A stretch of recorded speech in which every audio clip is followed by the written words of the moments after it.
guy who turned out to be Thomas Matthew Crooks on a nearby roof, 150 yards away.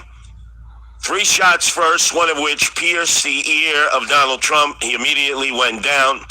An additional 5 shots were fired, which ended up killing one of those in attendance and severely injuring 2 others.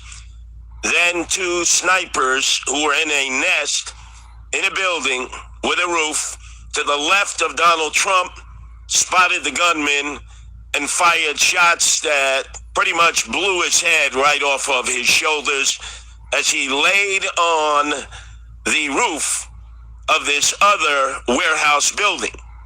Now, it's interesting. I want to set this up first so you can use your immediate ability to think. To your left, you have 2 buildings. On top of that building are 2 snipers in their sniper nest. To the right, beyond a fence, 200 yards away, are 2 other buildings, similar style, flat roof. All these roofs are white. There is a gunman who has somehow made his way onto the roof. We have now learned that this gunman actually had driven a car to the location. He lived in nearby Bethel Park, which was a few minutes away. He drives to Butler, PA, outside of the rally. He had explosives in his car, according to the FBI director in nearby Pittsburgh. They have gone to his house. They have spoken to his mother. They have spoken to his father. And they have locked down further information. The question is, how does he drive up to the scene of the rally, park relatively near the site where he fired the 8 shots in the direction of Donald Trump on the podium? Remember, it's only 150 yards away. He's in an elevated position. How does he shimmy up this warehouse, out of sight, out of view of any security, then get to the rooftop and crawl on his belly with a rifle into a shooting position?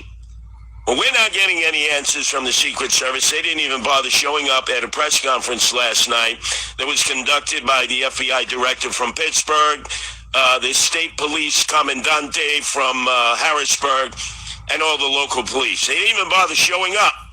And so when answers were required, Secret Service had most of the answers. Law enforcement said, it's nothing we can answer. The Secret Service can answer that. So you had 2 buildings off to the right, close to 200 yards away, that were not secured in any way, shape, or form. There were no personnel on top of the roof. They didn't have a county sheriff. They didn't have a local cop.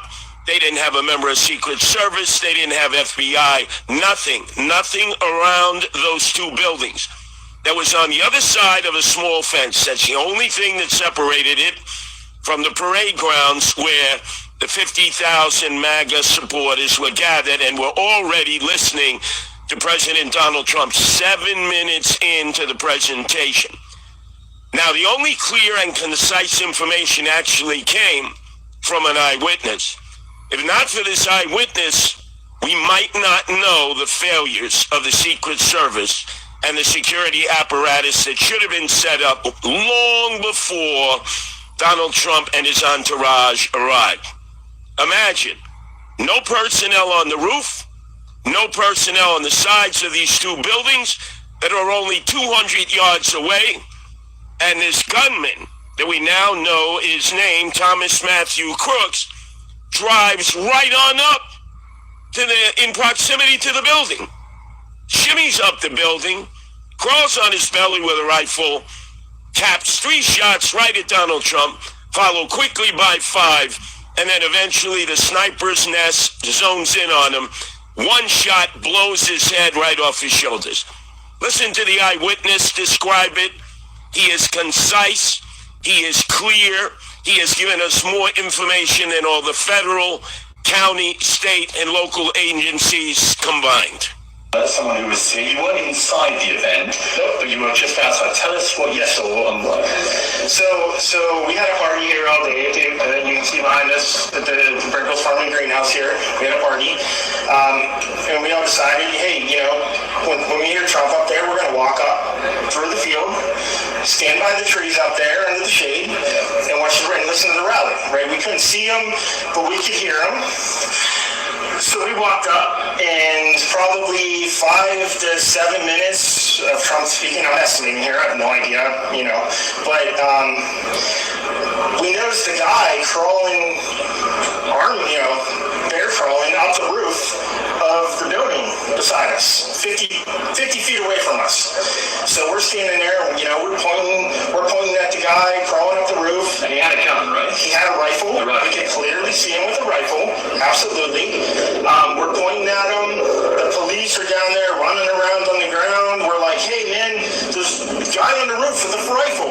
And the police. Well, the other thing that was amazing is the MAGA people who attended. Down. We have an edited version. We have an edited version. Find the edited version. Do it now. So apologies to the audience. We will get the edited version that has no interference in it, that clearly, concisely describes what it transpired. It's a 4-minute edition by the BBC without any other voices interfering. Play it first. When you have it radio ready, then we will play it here on the Janine Pirro Show. But I have seen a lot of law enforcement officials now emerging in defense of the indefensible actions of the negligence, if you want to believe it's negligence, incompetence, incapability, and what I believe was purposefully keeping those two buildings to the right of Donald Trump clear of any security. All of a sudden, officials are saying it's impossible to eliminate every potential threat. We're not talking about a sniper a half mile away who can hit a quarter on top of somebody's head. We're talking about a 20-year-old kid with an AR-15 rifle that has the capacity to hit you at 200 yards out. Donald Trump was 150 yards out. Again, 3 shots were fired. First, you heard the sequence.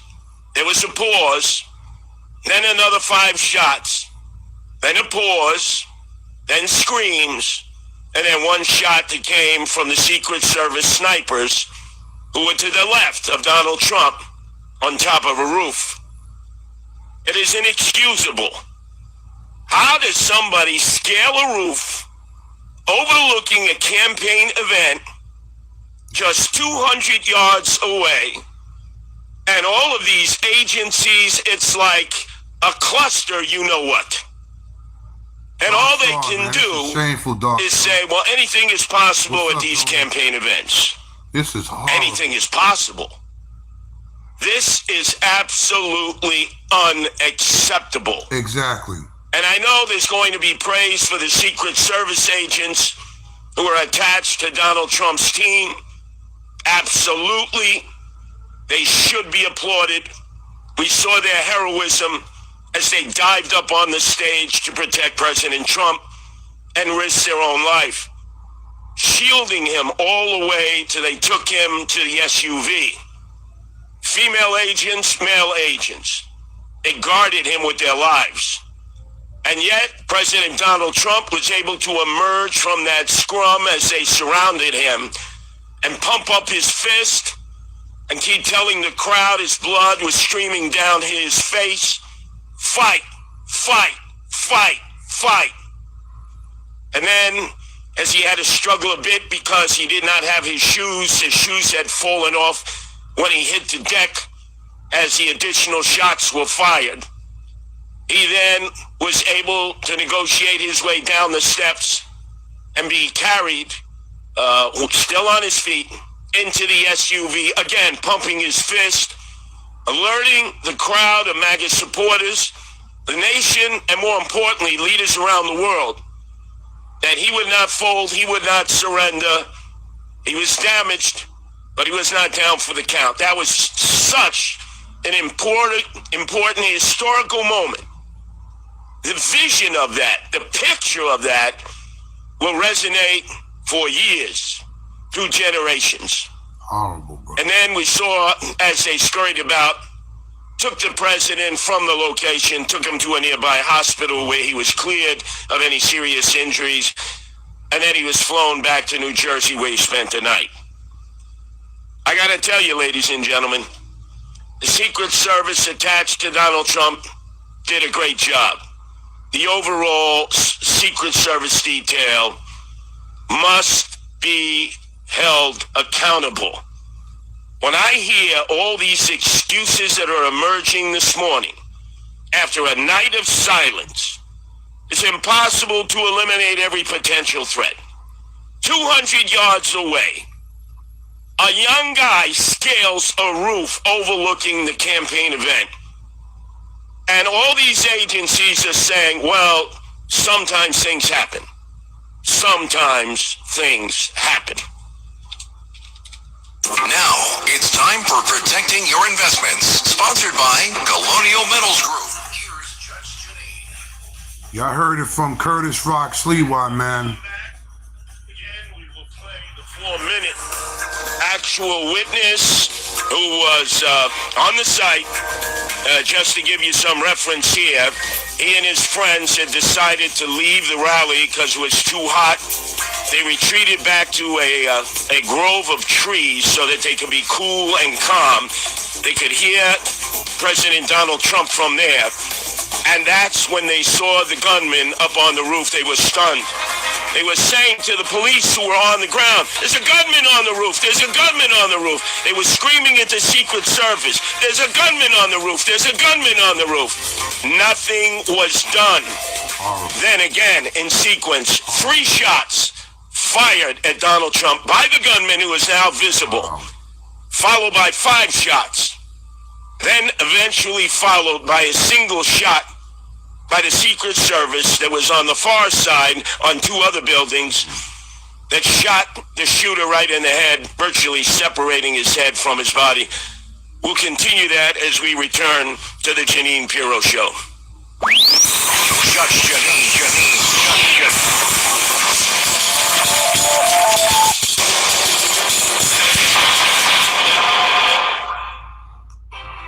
What's up, Dark Star? What's up, Tony? What's up?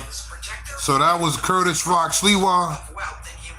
Y'all should really tune into 77 WABC Talk Radio.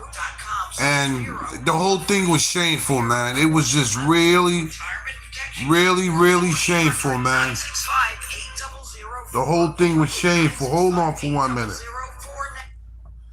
That whole situation was shameful, man. It was real shameful, man. Horrible. Horrible, horrible, horrible situation. I just want to let you hear what Curtis was saying. Salute to everybody out there. I'm out.